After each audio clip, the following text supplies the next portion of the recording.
They never thought that this could happen in Canada. Hi, Sue. You remember we were reporting from here the Sunday of the G20 weekend at this very intersection where dozens say they were held by police, detained, and it was for no reason, according to many demonstrators and people who were just at this intersection.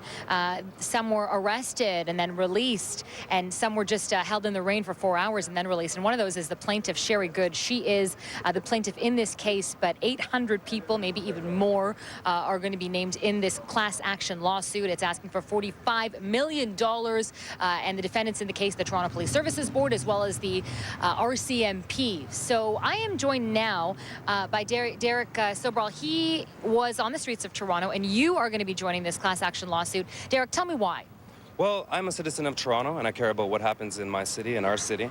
And what I witnessed on the G20 summit was appalling. What happened, innocent people were being detained, illegal searches, secret laws passed in private, a security law fence rule, which came out to be misleading, you know? So I wasn't a protester before, I wasn't an activist, but I lived downtown and I was curious what was happening in our city, so I just wanted to take a walk, and I got caught up in it because I saw people being detained, arrested. I got ID checked about twice.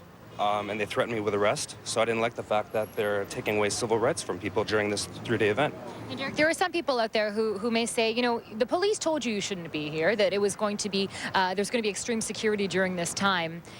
Why were you on the streets of Toronto? Well, the fact that there's 16,000 police officers, I think we have a right to know what's going on in our city, and we have to be open and honest, and we have to have a public inquiry take place.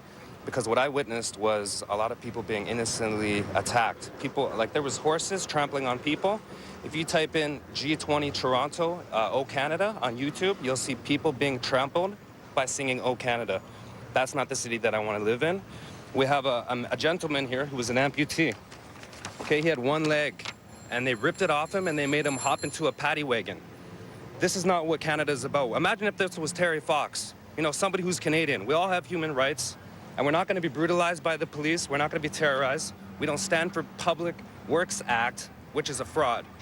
So that's pretty much it. That's why you're here, okay? Yeah. And you're going to be joining this. And anyone who wants to and has some proof, the fact that they were here, or maybe they have proof of an arrest and were let go, you're asked to go to the website g20classaction.com and submit your name there. Also, we should mention, in addition to this, there are 4 independent reviews that are going to be going on, one by the SIU, the Special Investigations Unit, also another one by Ontario's Ombudsman, Andre Marin, to look into what happened on the G20 weekend. From Queen Spadina, Farah Nasser, now back to you. Thanks, Farah. The Toronto police are turning to the public again in their hunt for suspects in G20 violence.